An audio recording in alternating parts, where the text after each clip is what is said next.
Hello అండి. Hi అందరికీ నమస్కారం. ఈరోజు మన ఛానల్‌లో వితౌట్ అవెన్ కేక్ చేస్తున్నాము.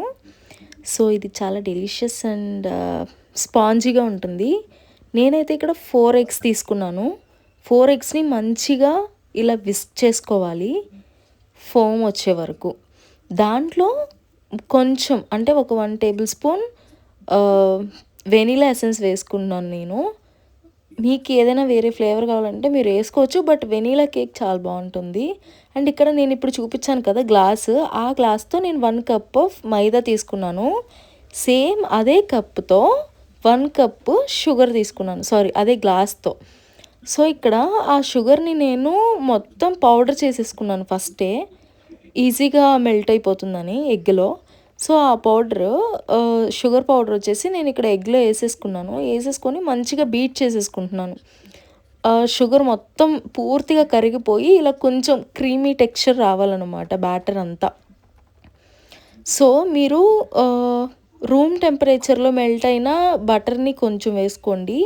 ఒక టీ గ్లాస్ ఉంటుంది కదా అంతా, అదే టీ గ్లాస్తో ఒక టీ గ్లాసు సన్ఫ్లవర్ ఆయిల్ వేసుకోండి. అండ్ అదే టీ గ్లాస్తో ఒక టీ గ్లాస్ రూమ్ టెంపరేచర్లో ఉన్న మిల్క్ వేసుకోండి. సో వీటన్నిటినీ కూడా మంచిగా చాలాసేపు బీట్ చేసేసుకోండి.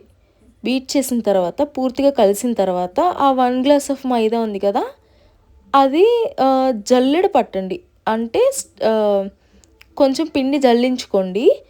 దానివల్ల మనకి యూజ్ ఏంటి అంటే లంప్స్ లేకుండా మంచిగా మిక్స్ అవుతుంది. అండ్ అలాగే లోపల మనకి కేక్ స్పాంజీగా రావడానికి, ఎయిర్ బబుల్స్ రావడానికి కొంచెం హెల్ప్ అవుతుంది ఇలా చేసుకుంటే. సో మొత్తం పిండిని ఇలాగే జల్లించుకొని దీంట్లో బేకింగ్ పౌడర్ 1 టేబుల్ స్పూన్, అలాగే బేకింగ్ సోడా ఉంటుంది కదా, అదొక పించ్ ఆఫ్, మీ చేత్తో తీసుకుంటే ఒక పించ్ ఎంత వస్తుందో అంత కొంచెం వేసుకోండి. ఈ మూడింటిని కూడా జల్లించేసుకోండి పూర్తిగా.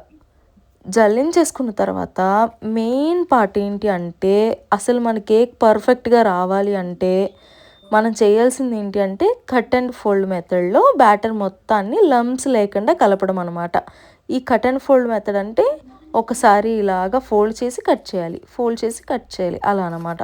ఇప్పుడు బేకింగ్ ట్రే తీసుకొని దానిలో ఫస్ట్ ఆయిల్ గ్రీస్ చేసుకొని మనం బటర్ పేపరు దానికి సరిపడా కట్ చేసేసుకొని 5 సైడ్స్, అంటే కింద 4 సైడ్స్, అంటే మీరు తీసుకునే దాన్ని బట్టి ఉంటుంది. ఇక్కడ నాకు 5 సైడ్స్ అయింది కదా. సో నేను అంతా బటర్ పేపర్ని ఇలా గ్రీస్ చేసేసుకున్న ట్రేలో అంటించేసాను. మళ్ళీ పైన ఒకసారి ఆయిల్ స్ప్రే చేసుకుంటాను అనమాట. ఇక్కడ మా హస్బెండ్ టూటీ ఫ్రూటీ వేయమని అడిగారు కాబట్టి నేను టూటీ ఫ్రూటీ వేస్ట్ చేస్తున్నా. మీకు లేదు నేను ఐసింగ్ చేసుకోవాలి అంటే బర్త్డే కేక్స్, యానివర్సరీ కేక్స్ అలాగా విప్పింగ్ క్రీమ్తో డెకోర్ చేసుకోవాలి అనుకుంటే మీరు ఇవేమి వేయక్కర్లేదు, నార్మల్గా చేసుకోండి. మేము ఇలానే తినేసాం, అందుకే మేము ఇక్కడ జస్ట్ టూటీ ఫ్రూటీ యాడ్ చేసుకున్నాను అనమాట నేను. అండ్ మీరు ముందే ప్రీ హీట్ చేసుకున్న ఇసుక ఉంటుంది కదా, ఇసుకలో ఒక ప్లేట్ పెట్టేసి ఈ బ్యాటర్ మొత్తం వేసిన దాన్ని ఒక 30 మినిట్స్ కానీ లేదంటే 40 మినిట్స్ కానీ అలా వదిలేయండి. తర్వాత మీరు టూత్పిక్ పెట్టి చూస్తే అది క్లియర్గా రావాలన్నమాట. సో అలా క్లియర్గా వచ్చినప్పుడు మీరు మొత్తం అది బయటికి తీసేసి అది మొత్తం చల్లగా అయిపోయేంత వరకు పక్కన పెట్టేసేయండి. వేడిగా ఉన్నప్పుడు తీయగానే బయటికి తీసేయొద్దు. చల్లగా అయిపోయిన తర్వాత ఇలా బయటికి తీసి మొత్తం బటర్ పేపర్ ఏదైతే ఉంటుందో అది మొత్తాన్ని పీల్ ఆఫ్ చేసేసుకోండి. అండ్ ఇంకో విషయం ఏంటో తెలుసా, మనకి కేక్ బేక్ అయిందా లేదా అని ఇంకొక హింట్ ఏంటి అంటే, ఫస్ట్ మనము బేక్ చేసినప్పుడు 30 మినిట్స్కి ఒకసారి చూసుకోండి, అప్పటికే అవ్వదు బట్ చూసుకోండి ఎందుకైనా మంచిది.